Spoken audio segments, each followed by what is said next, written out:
नमस्कार विद्यार्थियों, welcome to my YouTube channel zoology with Joy. पिछले लेक्चर में अपन ने सेरिकल्चर के जो टाइप्स हैं उसके बारे में पढ़ा था। अब नेक्स्ट जो लेक्चर है अपना सेरिकल्चर स्टेज ऑफ प्रोडक्शन, यानी जो सिल्क है उसका प्रोडक्शन कैसे होता है उसके बारे में जानेंगे। तो the silk moth lay eggs. Silk moth अपने 5 टाइप की पढ़ी थी।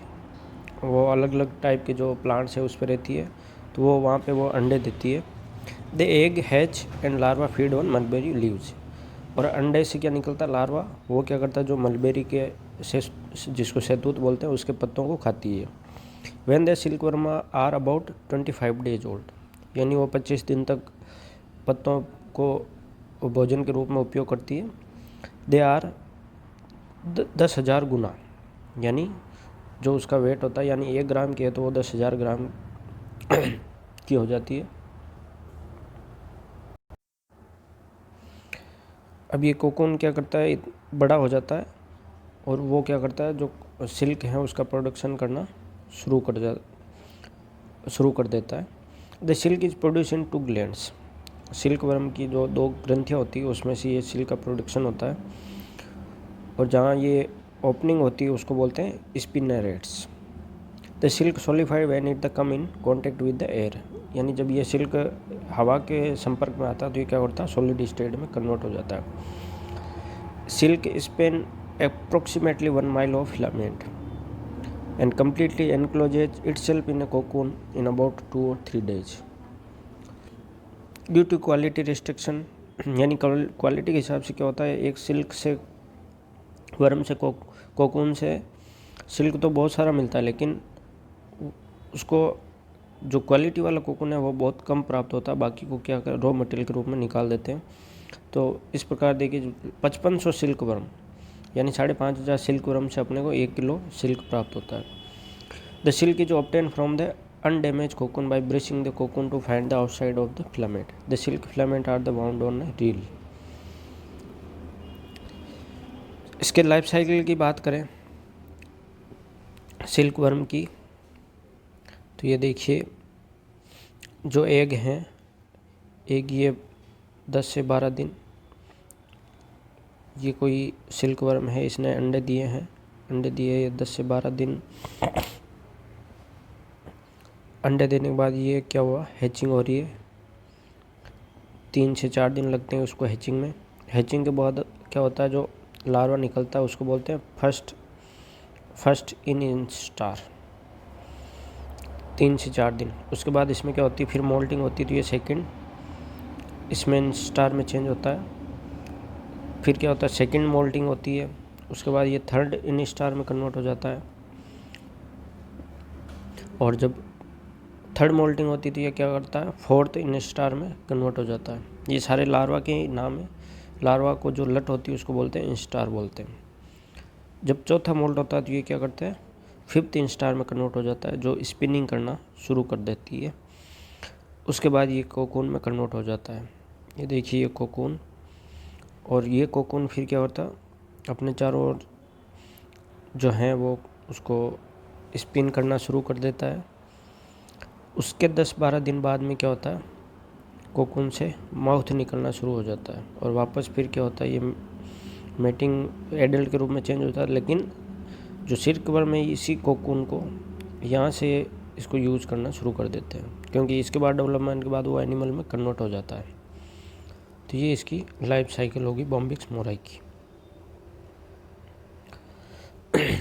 अब जो आइडेंटिफिकेशन है बॉम्बिक्स मोराई का, the domestic silk worm undergo complete metamorphosis, यानी इसमें कंप्लीट मेटामॉर्फिसिस होता है, जिसको बोलते हैं कायांतरण, यानी एक रूप से दूसरे रूप में ये चेंज होते हैं। इसको बोलते हैं होलो मेटाबोला, ये जो मेटामॉर्फोसिस का टाइप है। एंड पासेज, होलो यानी complete, and Passage through 4 morphological change, यानी पहले जो अंडे दिए एक किस में कन्वर्ट होता है, लार्वा में, लार्वा से क्या बनता है प्यूपा, और प्यूपा से क्या होता है एडल्ट में कन्वर्ट होता है। तो एक की बात करें तो सिल्क वर्म एक आर टीनी, यानी बहुत छोटे होते हैं, वेट अराउंड 2000 अंडों का लगभग 1 ग्राम के आसपास वेट होता है। इट मेजर 1 से 1.3 mm in length and 0.9 to 1.2 mm चौड़ाई इसकी होती है। The size, weight, shape, colour of egg, the number of egg per laying vary among different species. जो रेसेज होती है उसके अनुसार और सीजन के अनुसार इसमें कलर, वेट, साइज सब कुछ चेंज होता रहता है। लार्वा की बात करें, the newly hatch larva in the black या डार्क ब्राउन होते हैं। Colour measuring about 3 mm in length होता है और इसको कॉमनली कहते हैं कॉल्ड आंट या कीगो बोलते हैं। जो इसका लार्वा होता है उसको नाम दिया आंट या Keigo. The head is large and the body is densely covered with Bristol. Bristol से इसकी क्या होती है, बॉडी ढकी हुई रहती है। The larva grow by passing molt to enter into later instar, यानी उसमें मोल्टिंग होती रहती है, उससे वो फर्स्ट इंस्टार में कन्वर्ट होता है, फिर सेकंड में होता है, फिर फोर्थ में होता है, उसके बाद वो फिफ्थ मोड के बाद इसमें कोकून में चेंज हो जाता है। इसकी बॉडी जो लार्वा की बॉडी है वो हेड, थोरैक्स और एब्डोमेन में डिवाइड होती है। प्यूपा की बात करें तो pupa stage is generally called the resting, यानी ये इनएक्टिव स्टेज होती है। Inactive stage of the silkworm when it is incapable of feeding, यानी ये फिर भोजन करना बंद कर देता है। एंड एपियर मोशनलेस, यानी ये ऐसे लगता है जैसे मरा हुआ, लेकिन वो अंदर इसकी क्रियाएं चलती रहती है। The pupal stage is a transitional phase during which the definite change take place. During the period of biological active और larva body and its internal organ undergo a complete change, यानी इसमें क्या होता है फिर अंदर ही अंदर मेटामॉर्फोसिस चेंज होता है जो बाहर से अपने को दिखता नहीं है। Soon after pupation, the pupa is white in color and soft, but gradually turns brown to dark brown and the pupa skin harden. फिर स्किन इसकी क्या होती है, वो हार्ड होना शुरू हो जाती है। प्यूपा से फिर वो कन्वर्ट होता है एडल्ट में। The adult moth emerging from the pupa is incapable to fly, यानी ये जो प्यूपा होता है वो उड़ने लायक नहीं होता। The adult body surface covered with scales. The compound eye, यानी आई का डेवलपमेंट शुरू हो जाता है। एंटीना है वो दिखने लग जाते हैं। जो थोरैक्स में है पार्ट वो प्रो, मीजो और मेटाथोरैक्स में कन्वर्ट हो जाता है। There are 3 pair of thoracic leg जो ऑर्थोपोडा का कैरेक्टरिस्टिक है। 1 पेयर इन ईच ऑफ 3 रोग सेगमेंटेशन उसमें होना शुरू हो जाता है, तो वो एडल्ट के रूप में कन्वर्ट हो जाता है। एब्डोमेन की बात करें तो in the male adult 8 abdominal segment होते हैं और वो विजिबल होते हैं, जबकि फीमेल में क्या होता है 7 सेगमेंट्स होते हैं।